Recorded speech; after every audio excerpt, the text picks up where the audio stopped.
Sorry.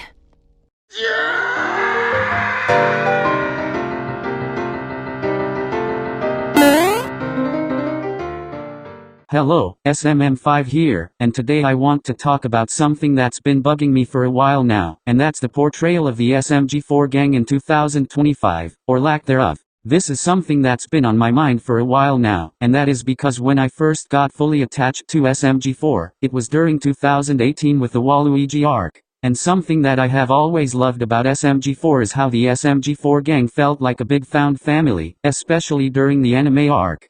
But as time goes on, it appears SMG4 is more interested in focusing on certain characters for the majority of the time, which I can respect, but there are some issues I have with that come with this approach that I think can be improved upon.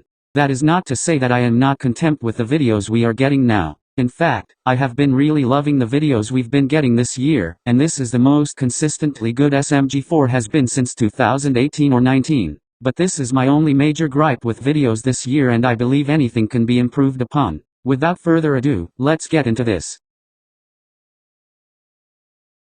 I think one of the main issues I have with the gang is that they don't feel very connected for a friend group, and that is mainly because we hardly see them interacting. We may occasionally see something going on with them in the background, but that is pretty much the extent of it.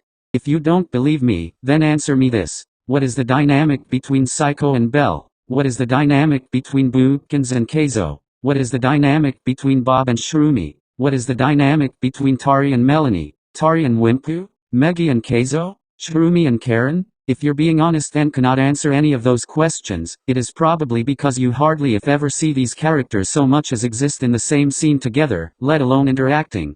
And I'm not necessarily saying that every single character is required to interact at least once, but I find it really weird that these people are all meant to be in the same friend group, yet we hardly see any interactions between them. Especially considering how diverse and distinct most of the characters are from each other, and what roles they could be filling in various potential video concepts. For example, I could very easily pitch an episode where Wimpu gets caught up with Bob Keizo and SMG3's criminal work and has to use his smarts to help them not get caught, where he even impresses the other guys and gains more confidence in himself. Or even just Bob 3 and Keizo, with SMG3 being a straight man to Bob's funny man, and Keizo being a sort of in-between. Or maybe an episode where Tari or Shroomy is asked to babysit Karen's kids, and then Clench or Anti-Shroomy gets some bad ideas after seeing their powers, and that is the conflict of the episode. There are a lot of possibilities with these characters, and I could honestly go on all day with this. But even without doing entire episodes around these characters, they could at least have a moment of interaction as a little breather between moments in a video. Small things that give us a little insight into what their dynamics are would also be more than welcome if you ask me, as long as they feel organic and only serve as a breather in between moments rather than taking over the plot. There are a ton of ways to make for interesting interactions from everyone in the SMG4 gang, from the virtually limitless episode concepts that can be made to even just smaller moments within an otherwise typical video. Another problem I have is that we just don't know what's going on with a lot of the characters, where they are at, or even what they are doing much of the time. For example, how many of you even remember that Tari has a job at the zoo as of almost 2 years ago? This hasn't been referenced at all in the past 2 years, nor do we ever see her doing anything there, so we're left wondering if anything even happens at that job. Which is especially disappointing because the idea of an introverted character getting an extroverted job would be a very interesting video concept.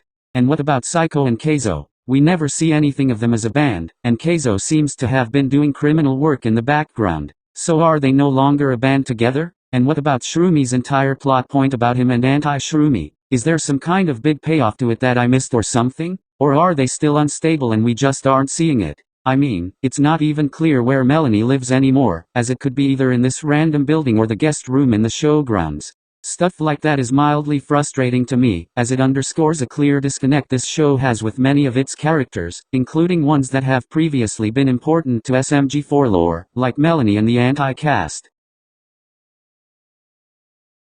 At the end of the day, I think most of the problem really just boils down to the fact that nobody shows up enough. At most we'll see them doing things in the background, but most episodes these days are dedicated to either Mario or story-related characters like Mr. Puzzles. We literally have an entire series called The SMG4 Crew, and it is largely just Mario doing things by himself.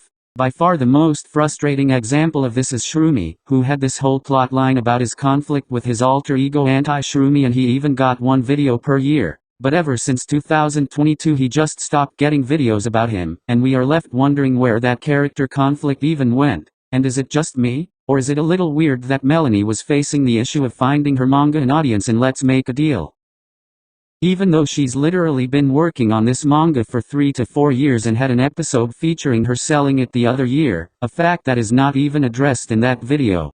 And look, I do understand that SMG4's strategy with building up to stories is to use certain characters more often so they feel relevant to what is coming up. Some characters have to be more relevant than others, so that it justifies them getting a major role in an arc in the year's overarching story. An obvious example of this is the Karen arc, where we had various episodes dedicated to Karen's character, and by the time the Karen arc had actually come up, she had been getting frequent videos about her compared to the rest of the cast, which then gave us the impression that she is going to be important later on. I get it, and I am not against this strategy at all, but I feel like there is a way to still do that without ignoring the rest of the gang entirely. I just find it extremely counterproductive to have all of these potentially awesome characters with varying traits and qualities to them, only to never expand upon them and make something truly special with them in favor of characters who already get a lot of screen time. It's like, what is the point of having all of these characters if they're just going to be in the locker collecting dust, especially when they have so much potential as explained earlier.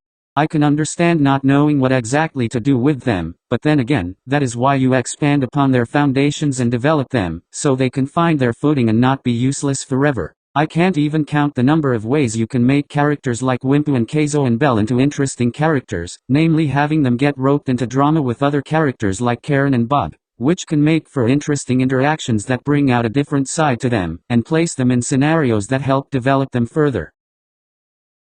So that was just my take on the SMG4 gang. I hope you all enjoyed. On top of not being used enough, this friend group just doesn't feel as connected with each other as they used to. This is one of the reasons I have always liked videos in 2020 like Mario's Bed and Breakfast and the Subway video, because they used more of a variety of characters in those videos that added extra flavor to them, and while not all of these characters have really found their footing, they did experiment to at least see how these characters could be utilized.